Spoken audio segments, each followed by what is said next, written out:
देखो बच्चों, पार्ट 2 लक्ष्मी हमने शुरू किया था। उसमें से परिचित 1-2 मैंने आपको बताया था। अब देखो परिचित क्रमांक 3। इसमें क्या है कि जब वो करामत अली बाहर जा रहा था तो उस वक्त वो ये सोच रहा था, जो रमजानी ने बात बोली थी कि गाय को हमें सिर्फ खिलाना पिलाना पड़ेगा, वो दूध तो नहीं देगी, तो उसका खर्चा हम कैसे उठाएंगे। वो सोचते सोचते जब वो जा रहा था तो उसी वक्त उसके साथी नईम ने उसे कुछ परेशान देखा तो पूछा, करामत मियाँ क्या बात है, बड़े परेशान नजर आते हो, खैरियत तो है। खैरियत का मतलब यहाँ पर है कुशलता। उनके चेहरे पर जो परेशानी थी वो नईम जी ने देखी थी और उनसे वो पूछ रहे थे कि तुम बहुत परेशान लग रहे हो। तो करामत अली बोले, ऐसी कोई विशेष बात नहीं है, कुछ तो होगा। नईम जी बोले, तो देखो जब कोई हमारी चेहरा देखता है तो उसको पता चलता है कि हमारे चेहरे पर परेशानी छाई हुई है, तो वो सामने वाला आपको पूछता है कि आप क्यों परेशान है। अगर आपको बताना होता है तो आप जल्दी से बता देते हो, लेकिन पहले बोलते हो कुछ बात नहीं। उसी तरह से फिर भी नईम जी ने क्या किया कि फिर भी बोला कि क्या कुछ तो होगा। फिर करामत अली जी बोले कि क्या बताऊं, गाय ने दूध देना बंद कर दिया है, बूढ़ी हो गई है, बैठा कर खिलाना पड़ेगा, और इस जमाने में गाय भैंस पालने का खर्चा। ऐसा बोलते ही वो रुक गए, यानी कि उन्होंने अपनी परेशानी की कारण क्या बता दी कि गाय तो दूध देना बंद कर दिया और उनको इस वक्त इस जमाने में गाय भैंस का पालने का खर्चा भी ज्यादा है। तो नईम जी बोले कि इसमें परेशानी होने की क्या बात है, गाय बेच दो। तो उन्होंने क्या बोला कि परेशान होने की क्या बात है, गाय को बेच दो। तो देखो कि गाय को बेचना उन्होंने क्या की एक प्रकार की सलाह दी, लेकिन करामत अली ने होका भरते हुए कहा, होका का मतलब दीर्घ निश्वास। तो उन्होंने बोला कि हाँ, परेशानी से छुटकारा पाया जा सकता है, बहुत आसान तरीका है, लक्ष्मी को बेच दिया जाए। तो जो नईम जी ने बोली तो उनको जैसे कि वो बात अच्छी लगी या फिर पसंद आ गई और उन्होंने बोला कि यह तरीका अच्छा है कि आसानी से छुटकारा पाने का। तो वह नईम के पास से हटकर अपने काम में जुट गया। तो उनकी बातों को सुनकर वो वहां से निकल गया। फिर करामत अली रात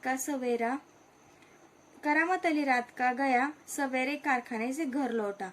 जब वो रात को गया और सवेरे कारखाने से लौट कर आ गए तो रात की ड्यूटी से घर लौटने पर वह लक्ष्मी को दुहता था, यानी कि दुहना का मतलब है पशु के थन से दूध निकालना। यानी कि देखो कि जी गाय के 2 वक्त होते, एक सुबह एक गाय दूध देती है और शाम को भी दूध देती है, तो उसका वक्त जैसे कि हम ही ठहराते हैं, तो इस वक्त वो बराबर से दूध देती है। और दूध देते समय क्या करना पड़ता है कि उसके सामने खाना डालना पड़ता है। लेकिन जब घर में घुसते ही उसने रमजानी से पूछा कि क्या लक्ष्मी को अभी तक चारा नहीं दिया। तो जब उसके सामने देखा कि वो चारा नहीं है तो उसने लक्ष्मी को चारा नहीं दिया, ऐसा रमजानी से पूछा। तो रमजानी ने क्या जवाब दिया कि रमजानी बोली, रहमान से कहा तो था, यानी कि रमजानी ने तो खाना नहीं डाला और उसने क्या किया, रहमान को बता दिया। तो इस वजह से करामत अली को गुस्सा आ गया और उन्होंने क्या बोला, देखो कि तुम दोनों की मर्जी होती तो गाय को अब तक चारा मिल चुका होता। मर्जी का मतलब है यहाँ की पर इच्छा, कि अगर किसी की मर्जी होती, इच्छा होती है तो वो काम जल्दी से पूरा होता है, लेकिन किसी का अगर मर्जी ना हो तो वो काम कभी पूरा हो ही नहीं सकता। अगर वह दूध नहीं दे रही है तो क्या उसे भूखा रखोगे। तो करामत अली उनको डांट कर बोले कि अगर वो दूध नहीं दे रही तो क्या भूखा रखोगे। जैसे कि कोई अगर बैल बूढ़ा होता है, उससे खेती का काम नहीं होता, तो हम उसे तो भूखा नहीं रख सकते, भले ही वो काम ना करे लेकिन खाने के लिए तो उसे चाहिए ही। उसी प्रकार कहते हुए करामत कटा हुआ पुआल, खली और दर्रा आदि ले जाकर लक्ष्मी के लिए सानी तैयार करने लगा। यहाँ पर सानी का मतलब है चारा, खली आदि से मिला हुआ पशुओं का खाना। तो देखो यहाँ पर क्या है, पुआल का मतलब क्या है, धान के सूखे डंठल। खली का मतलब है तेल से निकल जाने के बाद तिलहन का बचा हुआ हिस्सा जो मवेशी खाते। और दर्रा का मतलब मैंने बताया था कि जानवरों के चारे में मिलाए जाने वाले अनाज के टुकड़े। तो देखो कि ये सब कुछ मिलाकर वो क्या करता था, लक्ष्मी के लिए तैयार करता था। और लक्ष्मी उतावल से तैयार हो रही सानी में मुंह मारने लगी। देखो उतावल से क्यों हो गई कि क्योंकि वो बहुत देर से भूखी थी।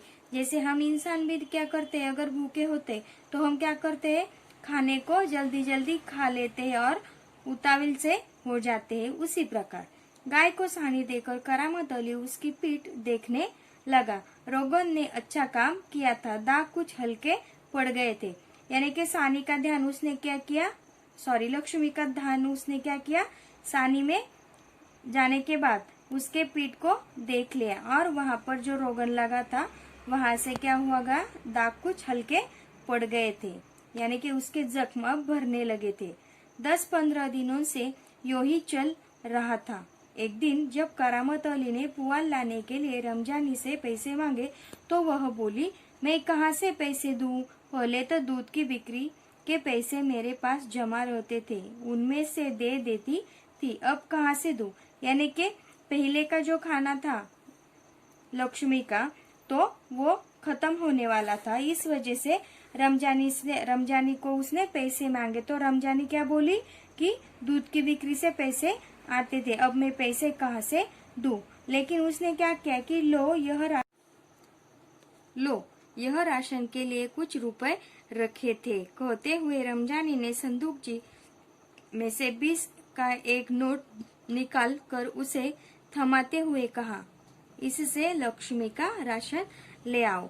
यानी कि उसके पास दूध की बिक्री के पैसे थे, लेकिन वो अब लक्ष्मी दूध नहीं दे रही थी तो उसे पैसे नहीं थे। लेकिन उसने क्या किया था, राशन के लिए कुछ पैसे रखे थे, तो उसमें से उसने क्या किया, 20 रुपए निकाल कर दे दिया। देखो अब परिच्छेद क्रमांक 3 में हम इतना ही देखेंगे, आगे का हम परिच्छेद क्रमांक 4 में बाद में देखेंगे। तो परिच्छेद 3 के क्वेश्चन आंसर आप लिख लेना। और उसके साथ ही ये जो सूचना है, देखो कि चौखट में दी गई सूचना के अनुसार कृतियां कीजिए। जैसे कि सेवक का पर्यायवाची शब्द, विलोम शब्द, वचन परिवर्तन और लिंग परिवर्तन करके लिखना है। यह आपको बाद में मैं लिखकर भेजूंगी। आया समझ में? ओके, धन्यवाद।